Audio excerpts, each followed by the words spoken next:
Pour ne rien manquer, abonnez-vous maintenant. Les vraies voix Sud Radio. Et c'est avec Félix Mathieu. Et vos trois mots, Félix, sont roi, pape et collégien. Charles III est arrivé à Paris pour sa visite d'État de 3 jours en France. Le roi et la reine Camilla ont rejoint le couple Macron à l'Arc de Triomphe cet après-midi pour raviver la flamme du soldat inconnu. Après le roi à Versailles, le pape à Marseille. Embouteillage au stade Vélodrome qui accueille un match de rugby France-Namibie demain soir à la veille de la messe papale géante. Et puis un collégien interpellé par la police en plein cours à Alfortville pour des messages de harcèlement transphobe. Le gouvernement revendique un message fort adressé aux harceleurs. Les vraies voix Sud Radio.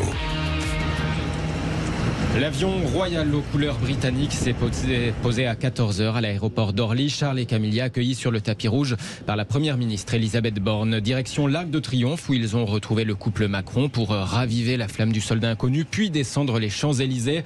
120 ans après l'entente cordiale franco-britannique. Quoi de mieux qu'un bon dîner finalement pour recoller les morceaux après le Brexit.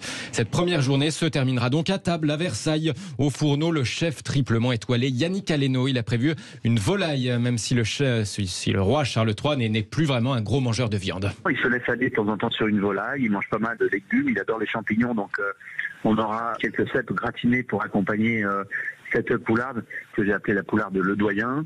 Je voulais leur faire une poularde digne des grands plats français, avec une grande sauce qui est faite à base de champagne moitié chandon et qui sera liée avec un beurre de levure séchée.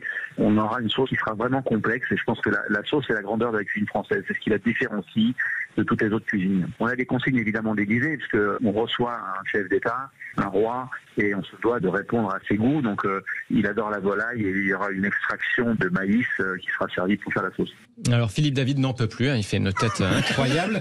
Le chef Yannick Aleno ce matin dans le Grand Matin Sud Radio de Patrick Roger. Journée forte en symbole pour le chef cuisinier qui vient d'ouvrir d'ailleurs un restaurant à Londres justement. Quelqu'un a reçu une invitation donc Non, malheureusement.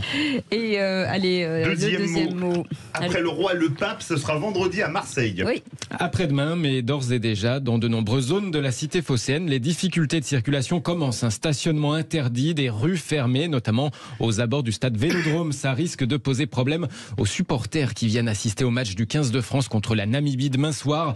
C'est la crainte de Caroline Califano, la directrice des sites de Marseille pour France 2023. En fait, la crainte, c'est que les gens partent tard, arrivent au dernier moment au stade, ne trouvent pas de place pour se garer et en fait arrivent tout simplement après le début du coup d'envoi du match. Pour nous, ce serait vraiment regrettable. En plus, on a vraiment à cœur de recevoir notre équipe de France, avec tous ses supporters. C'est la seule fois que l'équipe de France va passer à Marseille, donc on a vraiment envie que ce moment-là soit une belle fête pour tous les Marseillais, pour tous les supporters et pour tous les détenteurs de billets qui vont faire le déplacement. On recommande vraiment d'arriver dès l'ouverture des parvis à 18h pour ceux qui le peuvent et surtout emprunter les transports en commun. Il n'y a aucune raison pour que les choses ne passent pas bien si on passe les bons messages.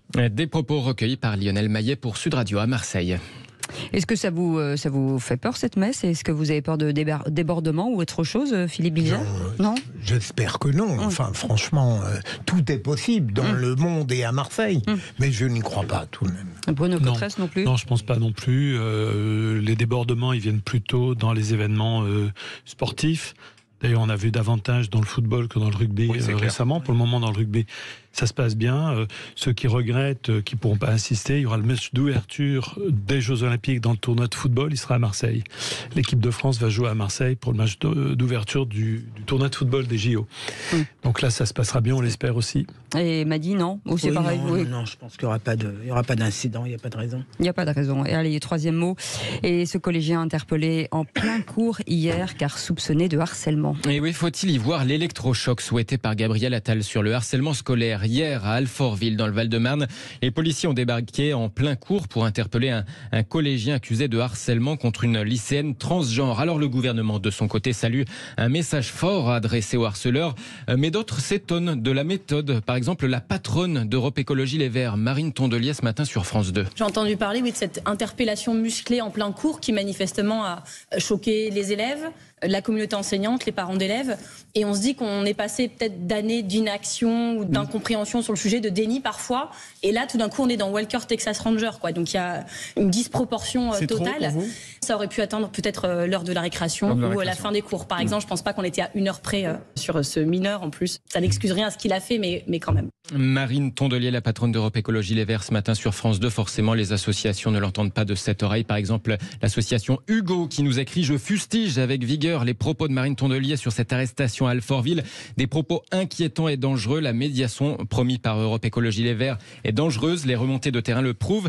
Et sinon, l'élève harcelé joue-t-il à Walker Texas Ranger? Je ne crois pas. Et c'est lui qui est la victime, personne d'autre. Voilà pour la réaction des associations qui saluent plutôt finalement cette méthode un peu musclée pour dissuader les harceleurs à l'avenir. Merci beaucoup, Félix Mathieu. Philippe Bilger. On aurait pu rêver dans un monde idéal de modalités d'interpellation plus délicates. Mais on constate d'abord que les mêmes qui ont dénoncé l'inaction de la police aujourd'hui dénoncent l'interpellation de ce harceleur dans la classe. Et deuxième élément, bizarrement, la France ne parvient à trouver un juste milieu qui adviendra peut-être que lorsqu'elle ait atteint l'extrême de la rigueur. Elle y arrivera.